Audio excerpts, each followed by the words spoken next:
Vocês não têm direitos, nem privacidade, nem liberdade durante uma crise nacional, de acordo com o governo dos Estados Unidos. E isso agora está sendo debatido perante a Suprema Corte dos Estados Unidos, o mais alto tribunal do país. Isso também é um cumprimento das profecias bíblicas do fim dos tempos. E como resultado, esse assunto deve ser acrescentado. Além dos pontos acima mencionados, também irei expor a crise final que precederá a marca da besta e a segunda vinda de Jesus Cristo. Vamos direto ao assunto. Agora está na moda. Aí está, amigos. Nos dizem, com base na profecia do fim dos tempos, que pouco antes da vinda de Jesus Cristo, a marca da besta deve ser aplicada. Isto é, capítulo 14 de Apocalipse, verso 9. Ao versículo 16, e a marca da besta começa nos Estados Unidos da América, começa aqui mesmo. Isso significa que tem que haver uma transição. Capítulo 13 de Apocalipse, versículo 11 ou versículo 18, fala da besta com 2 chifres, como um cordeiro. Esta é a América protestante apóstata, mas que falará como um dragão. Essa é a transição que está acontecendo diante de nossos olhos. É exatamente isso que vamos cobrir neste ponto. Mídia da besta. Aqui está. Suprema Corte está cética de que a administração Biden violou primeira emenda, incentivando a censura nas redes sociais. Isto é de 18 de março de 2024. Juiz ordena que os funcionários de Biden limitem o contato com empresas de mídias sociais, e isso foi no ano passado, em 2023. Foi isso que preparou o terreno para que este fosse levado à Suprema Corte dos Estados Unidos. Escutem o senador Josh Hawley, que criticou a administração Biden por amaldiçoar a grande tecnologia para censurar a liberdade de expressão dos americanos. Aqui está. É o 5º Tribunal de Apelações que acaba de decidir em um caso Missouri versus Biden. Tenho certeza que todos vocês estão familiarizados com isso. Vai cair. Acho que como um caso histórico, da pior maneira possível, na lei da primeira emenda, porque o Tribunal de Apelações conclui que a Casa Branca, não apenas o governo federal, mas a Casa Branca coagiu ativamente todas as principais plataformas de mídia social na América. Deixe-me dizer que, novamente, todas as principais plataformas de mídia social na América para proibir os discursos que a Casa Branca não gostar. Como isso é um cumprimento das profecias bíblicas do fim dos tempos. Fiquem atentos, meus amigos. Escutem sobre as empresas de mídias sociais sendo privadas e ainda assim elas podem moderar o conteúdo. Os sites de mídia social têm o direito da primeira emenda, de fazer a curadoria e edição de seus sites de acordo com suas próprias filosofias e políticas curatoriais e editoriais. Esse é um direito que outros em sua posição têm, sejam curadores de arte ou organizadores de desfiles. Isso parece bom. Vivek Ramaswamy rebate esse argumento. Vivek Ramaswamy, ótimo vê-lo novamente. Obrigado por estar aqui. O juiz está correto aqui? Este foi o maior ataque contra a liberdade de expressão em toda a nossa história?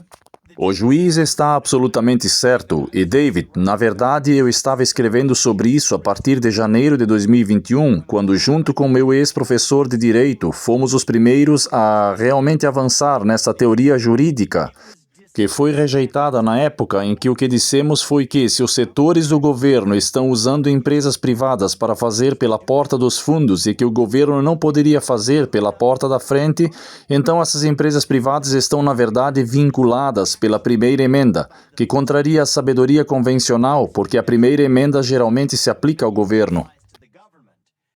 E aqui está o juiz Alito. Ele fez a pergunta: é a moderação de conteúdo pela grande Big Tech, mídia da besta, um eufemismo para a censura? E a resposta foi: apenas se o governo for fazer isso e não as plataformas privadas de mídia social. Isso é mais do que um eufemismo para a censura? Vou apenas perguntar isso: se alguém em 1917 fosse processado e preso por se opor à nossa participação na Primeira Guerra Mundial, Foi essa moderação de conteúdo. Então, se o governo está fazendo a moderação de conteúdo, então pode ser um eufemismo para censura. Se uma parte privada estiver fazendo isso, moderação de conteúdo é um eufemismo para discrição editorial e há uma diferença fundamental entre os dois. Tudo certo? E agora ouçam Vivek Ramaswamy, na verdade, nos contando sobre as plataformas de mídia social, a grande Big Tech, que agora são as armas do Estado. Como resultado, eles estão vinculados à primeira emenda. Eles não deveriam censurar discursos porque um governo os está usando. Vejam isso. Mas acontece que, se eles estão transformando empresas privadas em seus peões para poder censurar o discurso, que é protegido pela primeira emenda, então ainda está sujeito à Constituição. Este é o primeiro caso landmark, em que um juiz federal ficou do lado daquela teoria jurídica que avancei há 2 anos atrás, durante 2 anos e meio atrás, na verdade, e nesse ponto acho que este é um marco importante para a proteção das liberdades na primeira emenda de todos os americanos. Então, esta é uma crise que está disfarçada. As pessoas pensam que a censura vem principalmente da Big Tech, quando na verdade vem do governo. Escutem isso. Porque a ameaça mais perigosa da primeira emenda não é nem aquela que vem diretamente do governo, mas aquela que vem do governo e está disfarçada para fazer você pensar que vinha de uma companhia privada. E para onde vamos com isso? Vamos ver se você simplesmente fica atento. A hora vai chegar em que os mensageiros fiéis, remanescentes de Deus, os pregadores, os professores não poderão apresentar publicamente o sábado do 7º dia, quando as calamidades continuarem e a crise e o domingo forem aplicado como uma lei da terra para descanso e adoração sob pena de lei. É exatamente para onde estamos indo. E como resultado, esta apresentação é uma questão de vida ou morte. Aqui está a juíza Jackson. Tudo o que o governo vê como uma ameaça durante uma crise deve ser censurado, deve ser removido. Peões, certo? Peões. Eu me pergunto de quem eles são. Escutem a juíza Jackson. Trocado entre a Casa Branca e outras autoridades federais e o Facebook em particular, mas também algumas das outras plataformas, eu vejo que a Casa Branca e as autoridades federais estão dizendo repetidamente que o Facebook e o governo federal deveriam ser parceiros. Estamos na mesma equipe. Os funcionários estão exigindo respostas. Eu quero uma resposta, quero isso imediatamente. Quando eles estão infelizes, eles os xingam. Há reuniões regulares. A constante importunação do Facebook e algumas outras plataformas querem ter reuniões regulares e sugerem, por que você não sugere regras que devem ser aplicadas e por que você não nos conta tudo o que vai fazer para que possamos ajudar você e nós podemos dar uma olhada em tudo? Então aqui temos o juiz Samuel Alito. A seguir irei para Jackson. Vocês podem ver o que está acontecendo aqui? Ele está, na verdade, afirmando que o governo está trabalhando em conjunto com as grandes empresas de tecnologia e ele diz que o governo está realmente amaldiçoando as Big Tech. Quando eles demoram a responder às suas perguntas, eles querem controlar o conteúdo em sua plataforma. Vocês percebem uma transformação acontecendo? Cumprindo Apocalipse 13, versículo número 11, que esta besta com 2 chifres, como um cordeiro, está falando como um dragão? Que está rugindo, que está com raiva, ira. Juíza Jackson, escutem o que ela diz agora. Eles deveriam remover e proibir o conteúdo que considerarem uma ameaça ao governo em uma crise. Então, acho que alguns podem dizer que o governo realmente tem o dever de tomar medidas para proteger os cidadãos deste país, e você parece estar sugerindo que esse dever não pode se manifestar no governo, encorajando ou mesmo pressionando plataformas para retirar informações prejudiciais. Então você pode me ajudar, porque estou realmente preocupada com isso, porque você tem a primeira emenda operando em um ambiente de circunstâncias ameaçadoras do ponto de vista do governo. Do ponto de vista do governo, remova esse conteúdo. Na verdade, o cenário está montado para o cumprimento de Apocalipse 13.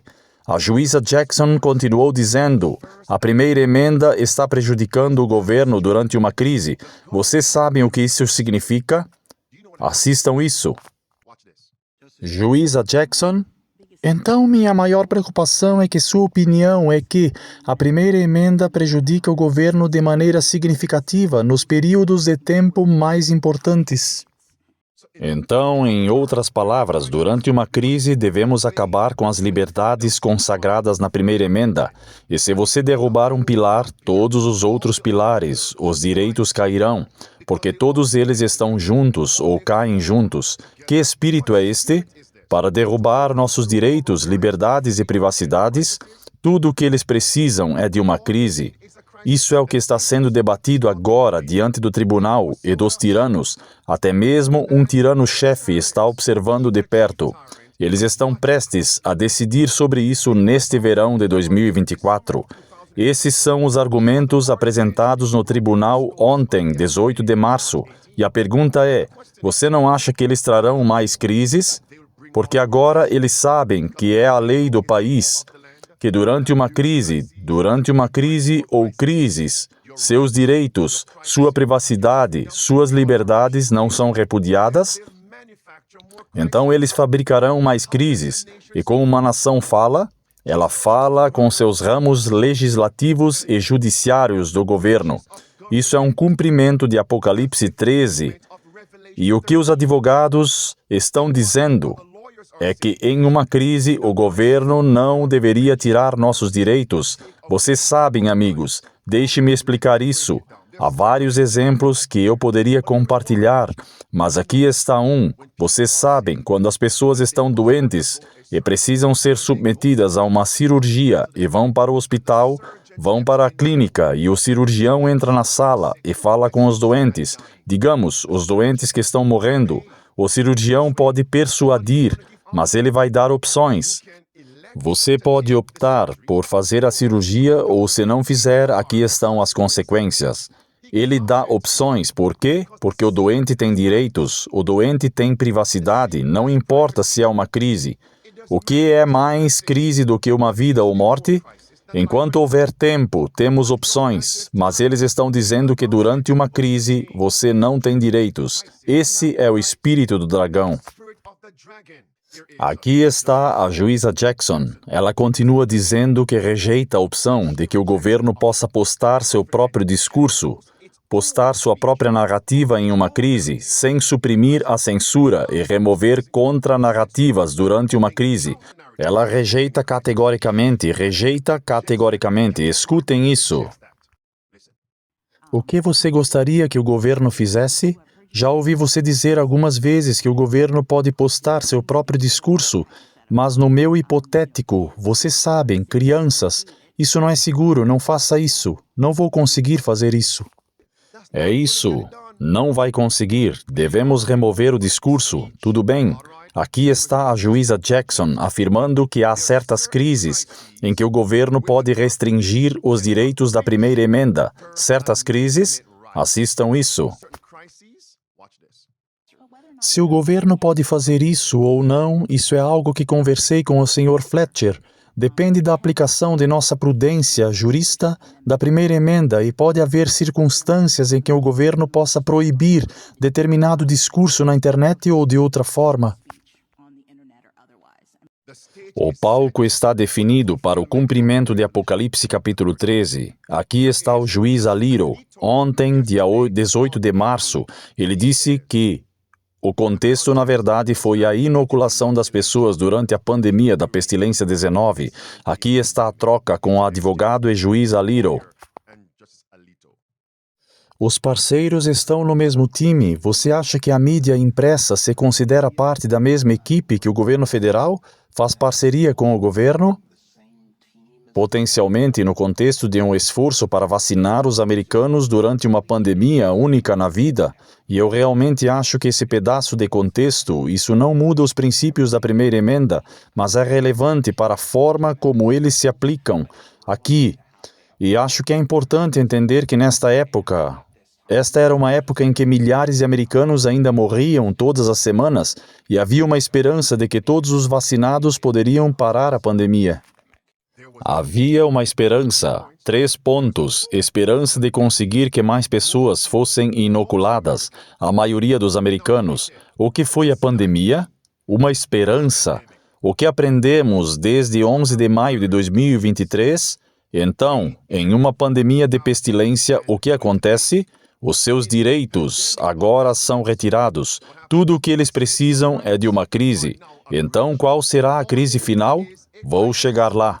Amigos, ele acabou de declarar, número 3, que milhões de pessoas estavam morrendo na América todas as semanas. Eu vou reproduzir 2 clipes e vocês me dizem como é que essas 2 declarações são permitidas em grandes plataformas de tecnologia, permitidas nas redes sociais e ainda outras declarações, narrativas, foram suprimidas. Escutem novamente, talvez você tenha perdido. Estamos no mesmo time. Vocês acham que a mídia impressa se considera parte da mesma equipe que o governo federal?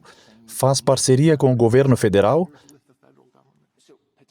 Potencialmente no contexto de um esforço para vacinar os americanos durante uma pandemia que ocorre uma vez na vida. E eu realmente acho que esse pedaço de contexto, isso não muda os princípios da primeira emenda, mas é relevante para a forma como eles se aplicam aqui. E acho que é importante entender que nesta época, esta era uma época em que milhares de americanos ainda morriam todas as semanas e havia uma esperança de que todos fossem vacinados e poderiam parar a pandemia. Quantas pessoas estavam morrendo? Milhares a cada semana estavam morrendo. Bob Esponja, fale para nós.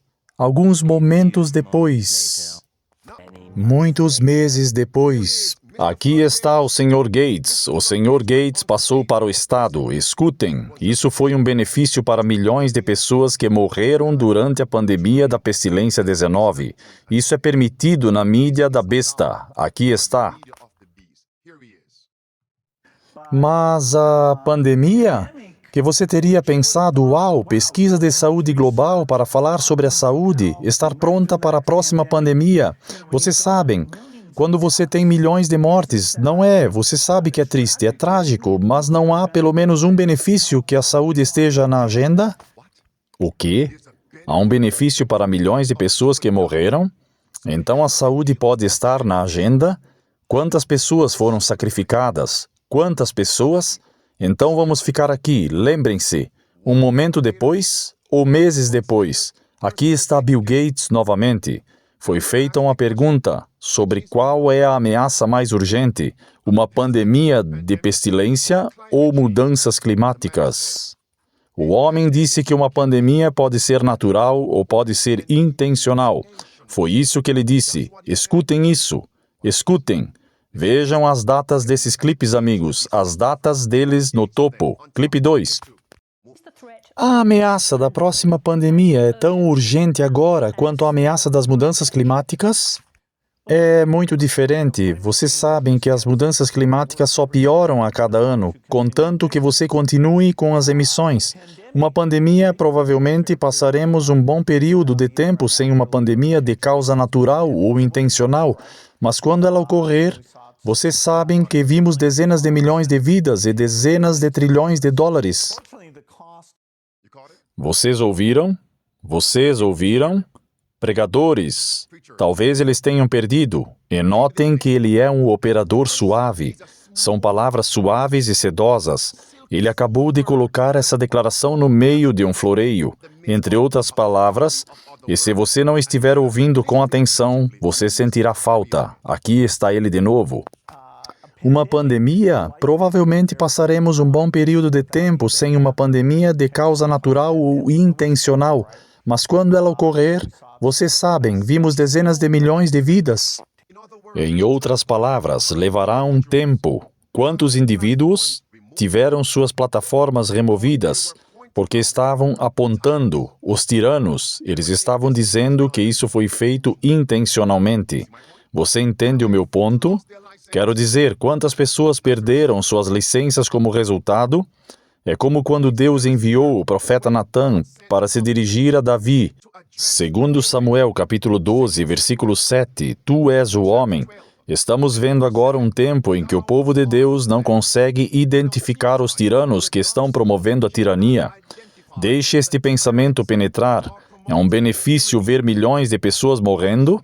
Mas vocês não têm direitos. Vocês devem calar a boca. Silêncio, seus escravos. Vocês entendem o meu ponto? O cenário está montado para o cumprimento de Apocalipse 13. Aqui está, amigos. Calamidades virão. O grande conflito, página 589.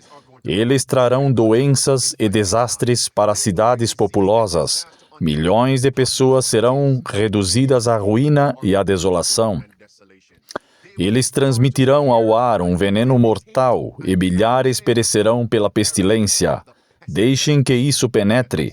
E então eles estão trabalhando nos laboratórios da mesma forma como foi nos dias de Jó. Jó capítulo 1 e Jó capítulo 2. Os sinais dos últimos dias estão aqui para quem quiser ver. Agora, esta é a juíza Jackson. Ela continuou dizendo que, em certas situações, o governo pode amaldiçoar a consciência. Agora, uma vez que eu reproduzo este clipe, a verdadeira questão é: quais são algumas dessas situações? E qual será a situação final? Esse é o ponto, que essa é a nossa pergunta para hoje. Aqui está ela. Em certas situações, você sabe que o governo pode realmente exigir isso, o discurso seja suprimido se houver um interesse convincente, certo? Meritíssima, e acho que o que eu diria é que os tribunais abaixo nunca chegaram a um escrutínio estrito, porque o governo nunca levantou isso nunca foi litigado. A questão nesse caso é se no front-end o próprio governo assumiu isso. A coerção e a ação do Estado, certo? Essa é a questão neste caso. Eles podem a coerção, o cumprimento de Apocalipse 13, versículo 15. Eles podem causar, eles podem forçar a consciência. Amigos, é liberdade de expressão, é liberdade de imprensa, os únicos princípios consagrados na primeira emenda. Não! Deem uma olhada nisso, amigos. Ele diz, o direito ao culto e à religião. Que tal se reunir pacificamente? Que tal fazer uma petição ao governo para uma reparação de queixas? Protestar se puderem.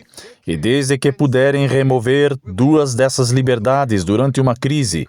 E quanto à adoração, é isso. A marca da besta é para onde estamos indo agora. Isso é o que está acontecendo no Canadá. Aqui está. Qual é o papel adequado para os federais? Não há dúvida de que estou num debate sobre o valor do jornalismo, mas até que ponto o governo se envolve aqui? E o que você está preparado para fazer? Já que cobrimos o discurso, vamos ao protesto. O direito de solicitar reparação ao governo durante uma crise. Queixas. Rebatendo protestos. Protestos públicos são uma parte importante para garantir que estamos recebendo mensagens por aí, mas usar protestos para exigir mudanças nas políticas públicas é algo que eu acho que é preocupante. Ok. Então aqui temos o primeiro-ministro do Canadá dizendo que sim, temos uma democracia altamente funcional e que eles têm o direito e a liberdade de protestar. No entanto, se esses protestos são usados para exigir mudanças na política governamental, então não. A pequena minoria marginal ou que tem opiniões inaceitáveis que eles estão expressando.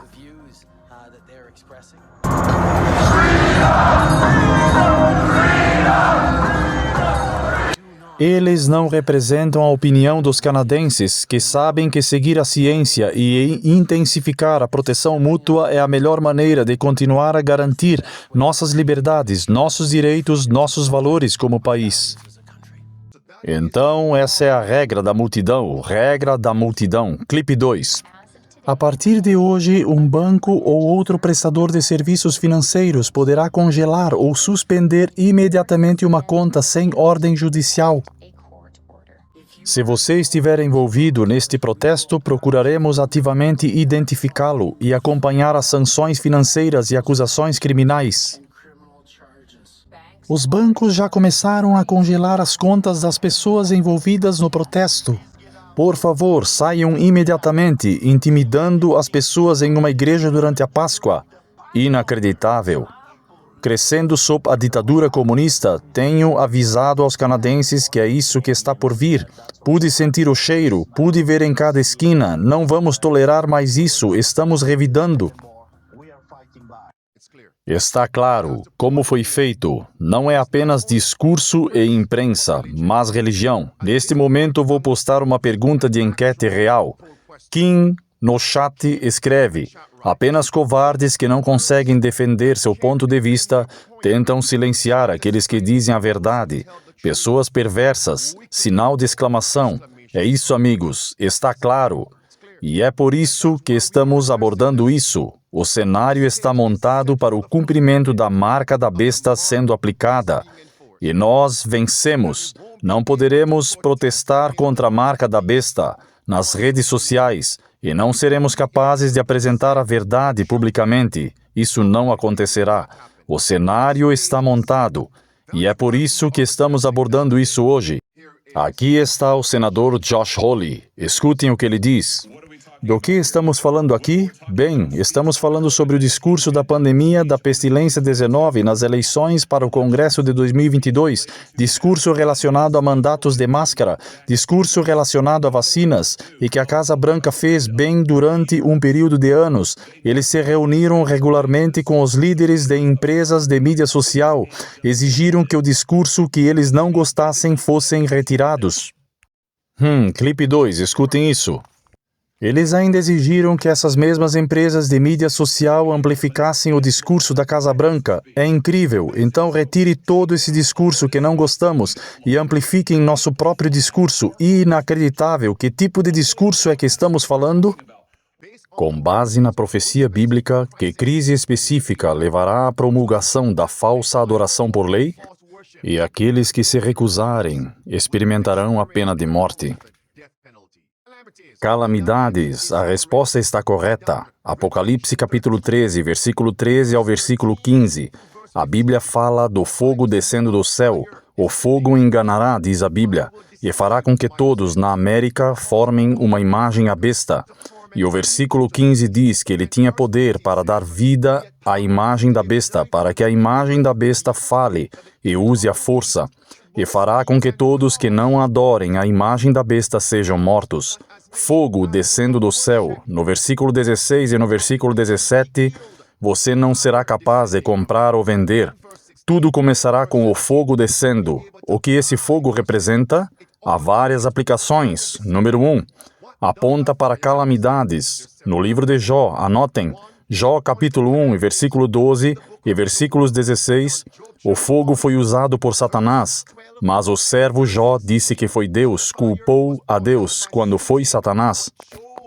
Nos últimos dias, Satanás trabalhará através de seus agentes humanos, mas eles dirão que é Deus quem está fazendo isso. Versículo 12 e versículo 16, e Tiago capítulo 5, versículo 7 ao versículo 11. A Bíblia diz que o relato de Jó é um relato do fim dos tempos, pouco antes da segunda vinda de Jesus Cristo. Observem essas citações, estas declarações no livro O Grande Conflito, página 576. O domingo se tornou a lei da terra por meio de calamidades, e isso será repetido. Página 579. Calamidades serão a última crise que trará a marca da besta. O Papa já disse que será o combate às mudanças climáticas que forçará as nações a impor o domingo como o dia de adoração, assim como nos é dito no livro O Grande Conflito, página 590, serão calamidades. Temos Mike Johnson, presidente da Câmara. Ele diz, cuidado, Deus enviará julgamentos e castigos sobre a América, traga as pessoas de volta à igreja. Estamos experimentando declínio à igreja. Este é SCOTUS. Agora, a Suprema Corte dos Estados Unidos diz que o governo da América pode decretar a adoração dominical. Para que propósito? Para a saúde, para a segurança. Vocês estão vendo isso, meus amigos? Isso não viola nenhum de seus direitos de emenda. Está bem ali, amigos. De SCOTUS. Está nos livros. É a crise final. Agora, nesta conjuntura, olhem para isso. Aqui está uma das bases conservadoras. Fará realmente parte de uma emenda constitucional, exigindo que as pessoas frequentem a igreja aos domingos. Qual é a última crise? Serão calamidades. Em João capítulo 11, vocês sabem que as liberdades de Cristo foram arrancadas dele. Em João capítulo 11. E o que causou isso em João capítulo 11? Eles disseram no versículo 46 até o versículo 53 de João capítulo 11, se não silenciarmos esse discurso de Jesus, se não nos livrarmos dele, se não o matarmos, perderemos nosso lugar e a nação. E a crise nacional foi, devemos matar esse homem. Isto é a Bíblia que disse. Também anotem Atos capítulo 4, versículo 18, com os apóstolos. Versículo 18 em diante. Não dissemos a vocês para não falarem essas coisas? Para não falar em nome desse homem? Imaginem, quando a lei dominical for aplicada, onde encontraremos acomodação? Para pregar contra a adoração dominical e pregar exaltando o sábado do sétimo dia de Deus. Se lembram da pestilência 19? Qual foi a solução deles para combater a pandemia? Qualquer um que falou contra isso foi censurado, banido, deplataformado. Vocês estão vendo o meu ponto? Qual será o remédio? O remédio para combater as calamidades será a adoração dominical. Vocês acabaram de ver a peça. Acabaram de ver. Então, aqueles que pregam contra a adoração dominical, você não será acomodado nas plataformas de mídia social. Se apresentar o sábado do sétimo dia baseado na Bíblia, a palavra de Deus, você não será acomodado nas redes de mídias sociais. Você será banido. Você será uma ameaça à estabilidade do nosso governo, da sustentabilidade. É isso. Então, por onde devemos começar? Número 1. Faça tudo o que puder agora nas redes sociais antes que esse dia se concretize. Número 2. Evangelizar de casa em casa. É isso. A melhor forma de evangelismo de casa em casa, nas comunidades, nos vales das montanhas, à beira-mar, no deserto. Evangelismo rural, evangelismo urbano, evangelismo de bairro, de casa em casa. Leiam a Declaração em Testemunhos para a Igreja, volume 9, na página 40 e 41. O que precisamos? Mãos ocupadas e cérebros ativos. Agora é a hora. Vou encorajá-los. Se vocês foram abençoados com esta apresentação, deem um joinha neste vídeo. Compartilhem para que possamos despertar e preparar outros com as 5 chaves da sobrevivência.